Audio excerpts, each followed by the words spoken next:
is Gada view. Gada system is an Oromo universal law which understood the power of synergy before scientists' discovery and created democracy before Greece and America. In this program, we will discuss everything about Oromo: history, politics, economy, culture, philosophy, wisdom, art, and ethics in different languages. If you want to know something about Oromo, please contact us through our email gadaview@gmail.com. Here is our today's English program.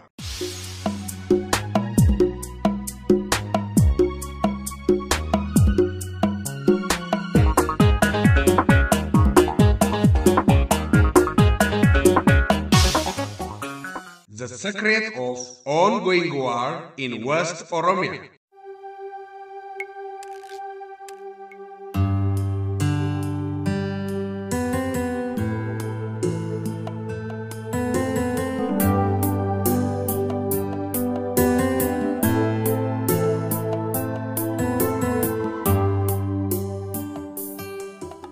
It is well known that OLF has been established in year 1973 GC for Oromia independency and Oromo people liberation from Habesha, meaning from Ethiopian Empire colonization. OLF has made a huge military struggle, simultaneously leading the university and high school students' movement, particularly on confronting against the feudalist Emperor Haile Selassie's kingdom against dictatorial socialist Derg's regime for 70 years, and against fascist EPRDF season recently for about nearly continuous 3 decades. Just totally, a strong military struggle has been made against Ethiopian empire colonizers more than 50 years, 5-0, by the vanguard Oromo Freedom Fighters OLF. Really, the OLF struggle has been successfully achieved so many goals, like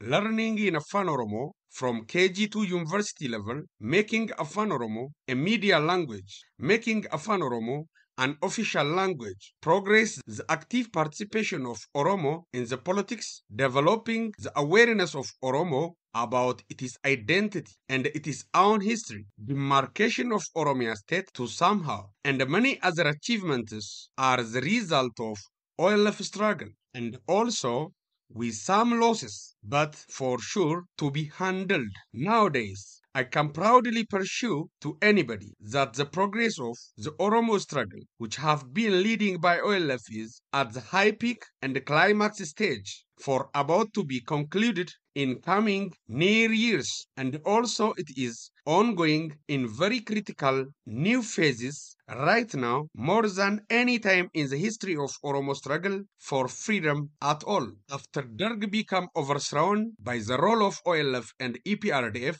OLF was one of the basic organizations who has taken a part on founding the transitional government in Ethiopia in the year 1991. But OLF became betrayed by the TPLF EPRDF and forced to be ousted from transitional government after only 10 months. Finally, OLF announced officially its resignation due to the conspiracy of EPRDF and found his office in Eritrea. However, his armed force became back to different parts of Oromia's forest and desert as a guerrilla fighter. After 20 years in struggle against EPRDF, the Oromo Youth Movement for Freedom and Justice, found in April 15, 2011, literally called Revolution of Aero, or in a short, Aero, which was the youth wing of OLF, designed by OLF, supported by OLF, and led by OLF, could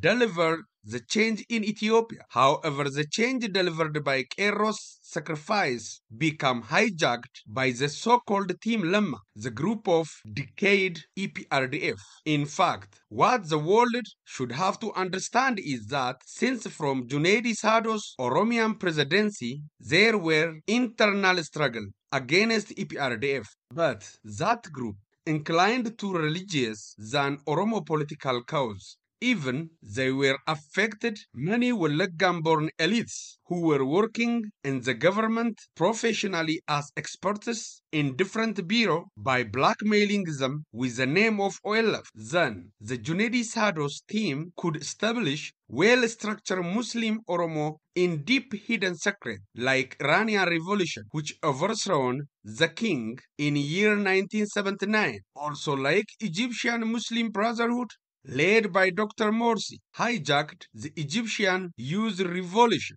Similarly, the Ethiopian Vaja and Ethiopian Morsis are hijacked the Oromo Youth Movement for freedom and justice, Eros Victory, and as well as Team Lemma, the decayed EPRDF group itself. Anyways, following this change, many armed forces like OLF and opposite political organizations invited through redundant negotiations to disarm and to continue their struggle democratically and peacefully. In this manner, OLF became disarmed his volunteered armies peacefully under the management of Gada leaders and some political activists like Jawar Mohammed and Bakala Garba in year 2018. These peacefully disarmed OLF soldiers were taken to government's military camp and thousands of them directly affected by poison shot randomly.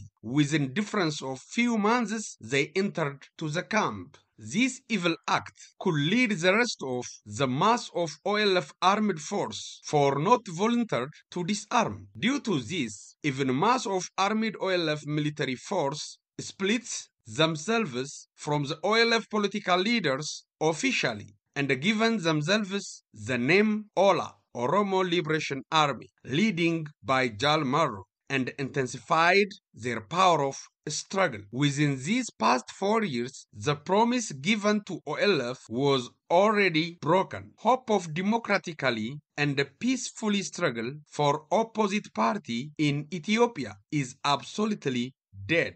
The revolution of Oromo Youth Movement for Freedom and Democracy, ERO, is hijacked to the inverse of its need.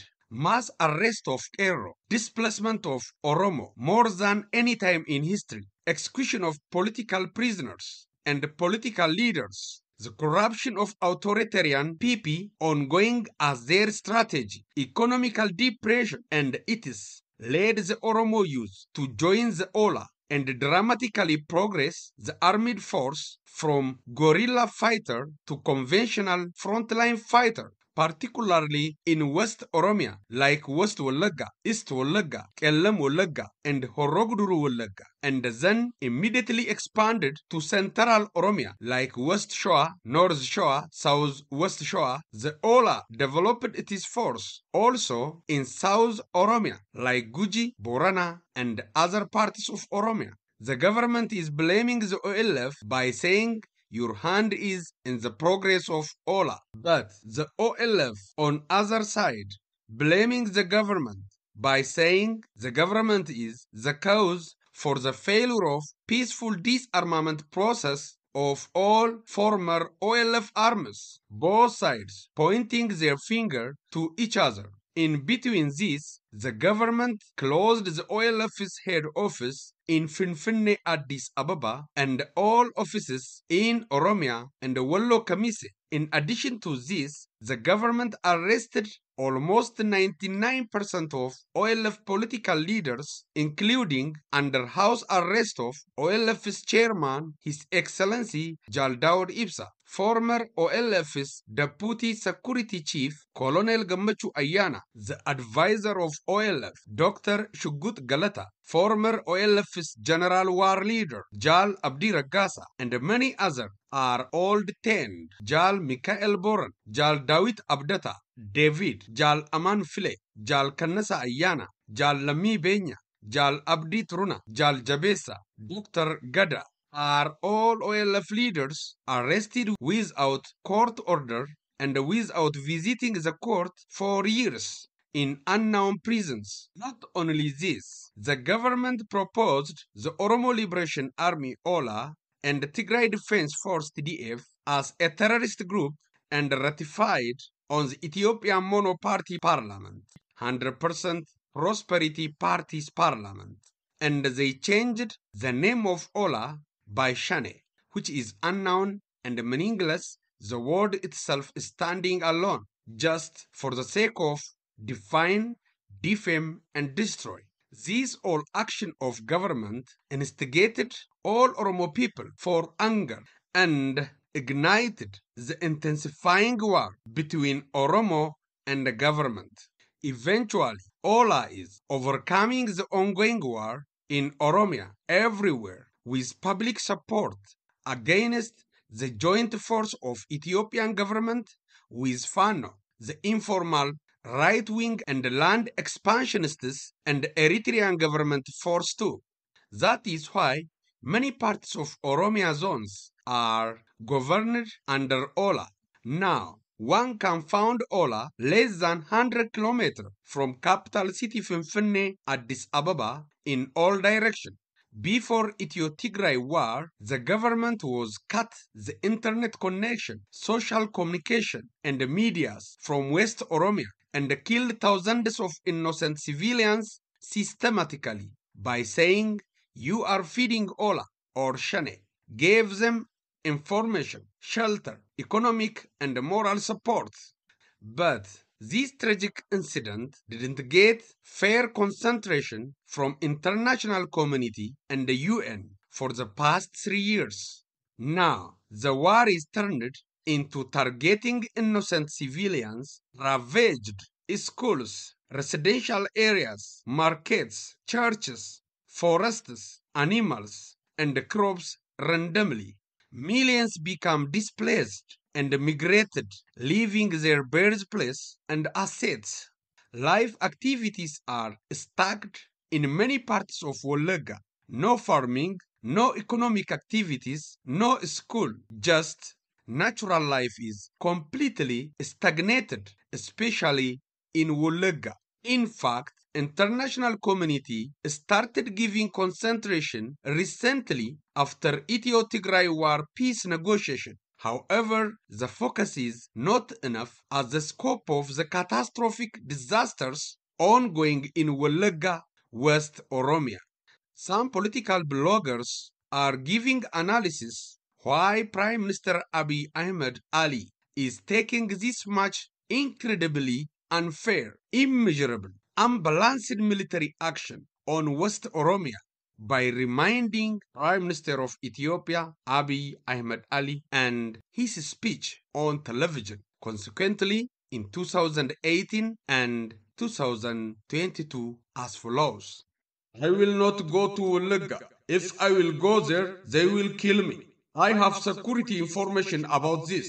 Thus, if I will go and die there, Oromo will fight each other. Maybe the Jimma, Bale, Arsi, and other will fight against Ulega by saying, 'You are Ulega,' which means you are Christian." Prime Minister of Ethiopia, Abiy Ahmed Ali, 2018. Because obviously the Jimma, Bale, Arsi, and other he mentioned about are Muslims, and in contrary, Wolaga is 99.9% Christian Oromo family. After Ethio-Tigray war, Ethiopian national election was done without the participation of Wolaga and Tigray. Abiy has given a speech for PP Central Committee by saying, "Wolaga Oromo and Jimma Oromo cannot be united absolutely because they are different in religion, they are different in culture, they are different in accent. Nothing can make them one nation. Maybe Jimma and Harar can agree each other. At least both they are Muslims." Prime Minister of Ethiopia Abiy Ahmed Ali, 2022. Big confusion and doubt happened due to this Abiy Ahmed Ali's point of view. If he is deliberately discriminating Wolaga due to its religion for the supremacy of Muslim in Ethiopia, if so, this can be lead the country more divided beyond ethnic, also by religion. According to some political bloggers, the result of isolating Wolaga due to Christianity religion will give a birth the state Wolaga. But the reality of Oromo is so far from this. The Oromo heroes have been sacrificed standing together without the difference of region and religion. I would like to say this to Oromo people who are living entire the world. Please let us stand together, following our exemplary heroes who have been sacrificed together in the place where Shiniga, not allow divided in religion. Show solidarity for Wolaga Oromo before it is too late. And I would like to call international community to support the Oromo unity. All Oromo people have no interest to be divided like South Korea and North Korea, like Eritrea and Tigray, like Syria and Somalia. We should restore our unity again. But here is the question. Will this possible under the PP's regime? I don't think so. If you are interested, please subscribe our channel. We are waiting for your comment. Our door is open to be host your written articles. All you will be welcome. Thank you for being with me. Bye for today. Oromia shall be free.